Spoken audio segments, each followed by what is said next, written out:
नमस्कार. आपण आज 50वा मनाचा श्लोक बघणार आहोत. नेहमीप्रमाणे पहिल्यांदा श्लोक बघूयात. नसे अंतरी काम करी विकारी, उदासीन जो तापसी ब्रह्मचारी, निघाला मनी लेश नाही तयाचा, जनी धन्य तो दास सर्वोत्तमाचा. सगळीकडे हे आता शेवटी येणारच आहे. कारण भगवंताचा दास कसा असावा याविषयी आपल्याला ते कल्पना देत आहेत. आणि म्हणून आपल्याला जन्मोजन्म लागतील दास बनायला. पण प्रयत्न तर मनुष्य जन्मापासून सुरुवात करावी, किंवा जेव्हा कळेल तेव्हापासून तरी सुरुवात करावी. ह्या गोष्टी जीवनात हळूहळू आणण्याच्या. हेच त्यांना समर्थांना सांगायचे. कोणी काही एकदम संत बनत नाही, पण प्रयत्न त्या दृष्टीने असले की देव मदत करतो. प्रयत्नच नसतील तर देव पण मदत करत नाही. कारण देवाचा हा आवडीचा विषय आहे. जनी धन्य तो दास सर्वोत्तमाचा. आता पहा, साधकाच्या बाबतीमध्ये समर्थ सांगतात की त्याचं जे चित्त आहे ना ते निसरंग आहे. म्हणजे मनामध्ये विकारांचं थैमान अजिबात नसतं. विकारांचं थैमान कधीच नसतं. आदर्श भक्त त्यालाच म्हणतात. विकारी किंवा कामकारी नसतो तो. तर तो कसा असतो? शांत असतो. त्याला सगळ्या गोष्टींचा अनुभव आलेला असतो आणि सगळ्या गोष्टी त्यांनी अनुभवलेल्या असतात. त्यामुळे तो स्वतः शांत असतो. त्याच्या मनाच्या प्रांगणात म्हणजे मनामध्ये सुद्धा त्रिगुणांचा गोंधळ चालू असतो. सत्व, रज आणि तमो या त्रिगुणांचा गोंधळ. म्हणून तो मनी क्लेश नाही तमाचा. त्याला कशाचाही क्लेश वाटत नाही. राजस, तामस इच्छा तर त्याला नसतातच. पण सात्विक इच्छा असून सुद्धा त्या त्याच्या शांत झालेल्या असतात. केवढं महत्वाचं आहे ना हे. आपण म्हणतो की सात्विक इच्छा करायला काय हरकत आहे, पण शेवटी साधकाला त्या सुद्धा शांत कराव्या लागतात. इच्छा कोणत्याच नाहीत. चित्त शांत झाले की त्याच्यावर मग प्रतिकूल दुःखाचा परिणाम होतच नाही.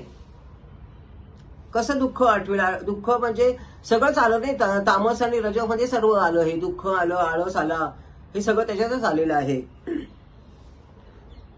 आज मला फ्रेश वाटत नाही, कसं तरी होतंय, हे सगळं त्याच्यातच आलं. तामस आणि राजस मध्ये.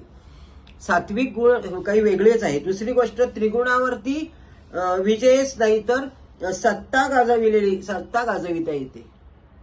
नुसता विजय मिळवत नाही, ते त्याच्यावर सत्ता चालली पाहिजे. इतके संपादन केलेलं असतं. उदाहरणार्थ चष्मा, पेन किंवा कपडे किंवा वाहनं आपण गरजेनुसार वापरतो. आणि म्हणून गरजेनुसार वापरतो, पण तसा फक्त त्रिगुणांचा वापर करतो.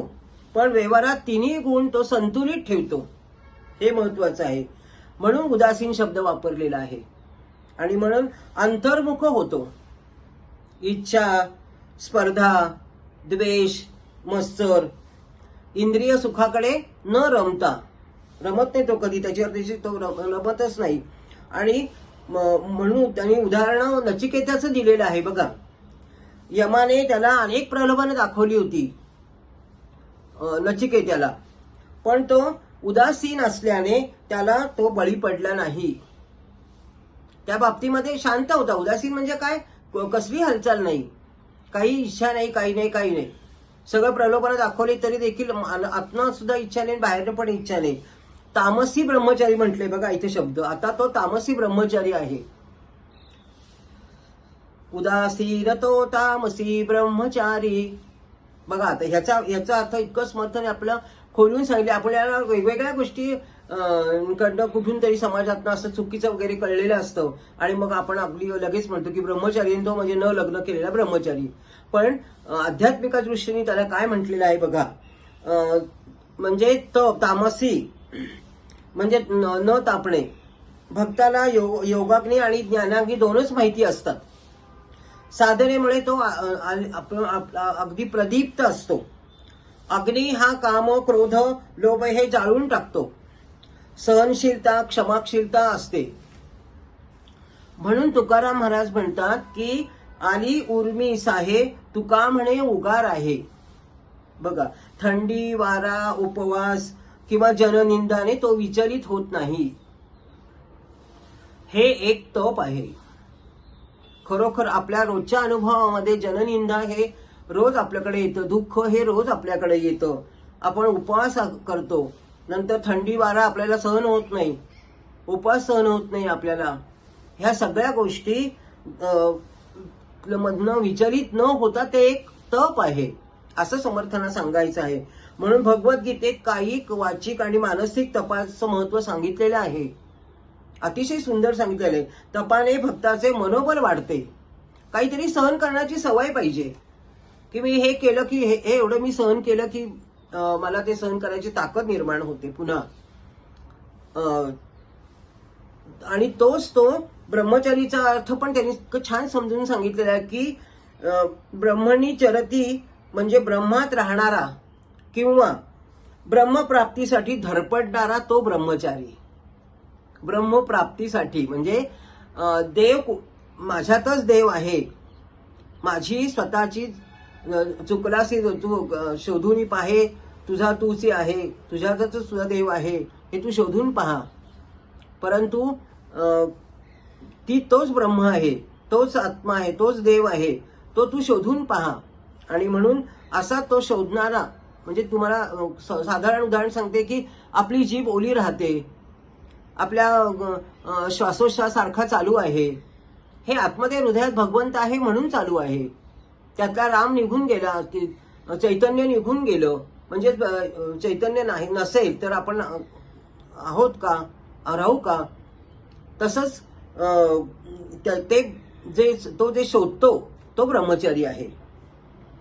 माझ्या प्रत्येक कर्मामध्ये माझ्या स्वरूपाचं ज्ञान मला झालं पाहिजे, आपल्याला त्याचं भान नाही राहत.